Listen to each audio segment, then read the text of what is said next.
Alright, this is a video to show one method for getting rear tractor tires off of the axles.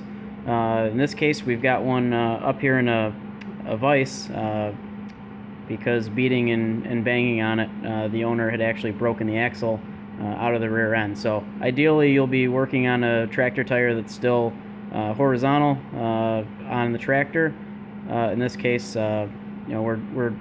we're trying to remedy a problem that was created by beating and banging on this with a sledgehammer. So what we got here is we basically just ground around the edge of this and machine this ring that we're going to tack on. Tack that on right there, and we're going to weld that on, and that will allow us to use a puller to pull this off without doing any damage, any further damage to the rim or the axle. One thing you want to do when using this ring is to put the puller behind it, just so you know that the claws from the puller will be able to get behind it. You don't want to weld it flush down to the rim and not be able to get a puller on it. So what we do is we put the puller on it, and once we know that the little grab handles will get behind it, then we tack it on and start to pull. Alright, so once you get this tacked on, you can take the puller off and weld. We typically weld about 3 spots around the ring, being careful not to weld anywhere near where the keyway opening is. You don't want the heat from the welder to distort that and end up not being able to get a keyway in there. So we'll finish welding this around and we'll go to the next step. Alright, so this is all welded on. As you can see, kept the weld away from the keyway there and welded in 3 spots. And now we can use the puller and drive this axle through, or the rim off, however you look at it, and not do any damage to it. Alright, so we've got the puller on here. One thing to mention is we did put a little bit of grease in between the axle and the fitting here. Just learning from experience, putting a little grease on there helps out in the end. So another thing worth mentioning is this is not an expensive puller.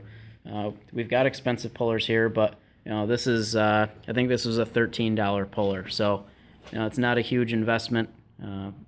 It's a simple puller. It's it's got the shaft through the middle and 2 arms, and it does the job. So you don't need to go out and get a $200 puller to do this. Like I said, this one is I think $13. So all right, we're gonna hit this with the air gun. I'm probably not gonna record the whole time just because of the noise, but we'll show you getting this thing started. All right, so we've got the slack taken out of the puller. We've got our impact gun on here, and we're just gonna get cranking and pull this through.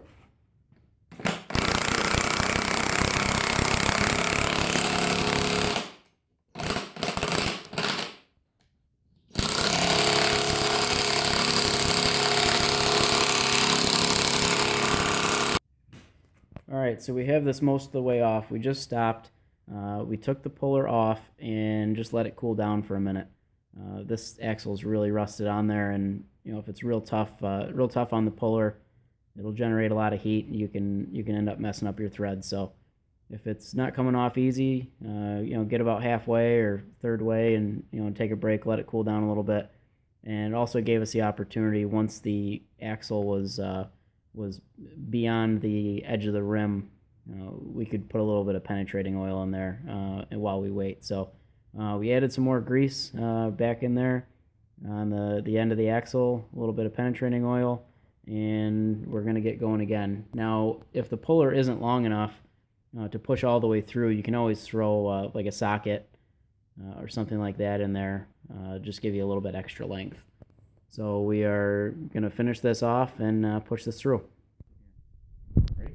Yep.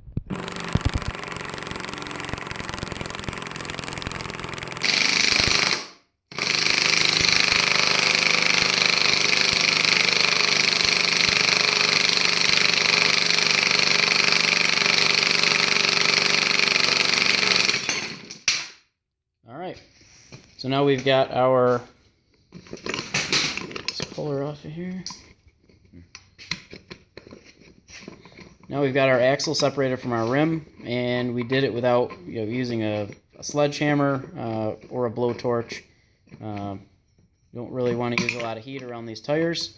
This one's actually deflated. One thing I didn't mention before, just because we did tack that ring on there, and should an ember pop up or something like that, you're better off not having any pressure in the tire.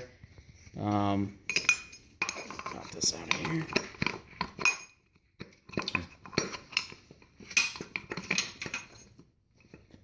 Alright, so what you're left with is basically just that machined ring that's left on there, and you can either grind the welds and pop that off, or just paint it, or they make plastic rubber caps that go over it. But this is one way we came up with for removing the rims from the axles. Again, preferably while it's still on the tractor. Unlike this, the owner of this tractor happened to break the axle out of the rear end, so you want to avoid that from happening. And if it does happen, then you can minimize further damage by doing this, or you can limit the damage from the start by doing this to begin with while it's on the tractor. It's actually probably a little easier. Yeah, here's the rear end that ended up getting damaged by the owner trying to smash it out with a sledgehammer. So these rear ends are expensive. Pullers are cheap. Machined ring is cheap. Just a little bit of time and a little bit of elbow grease, but not too much. So that's what we came up with. This little machined ring makes the job a lot easier and prevents any damage to the rim. Hope you guys enjoyed.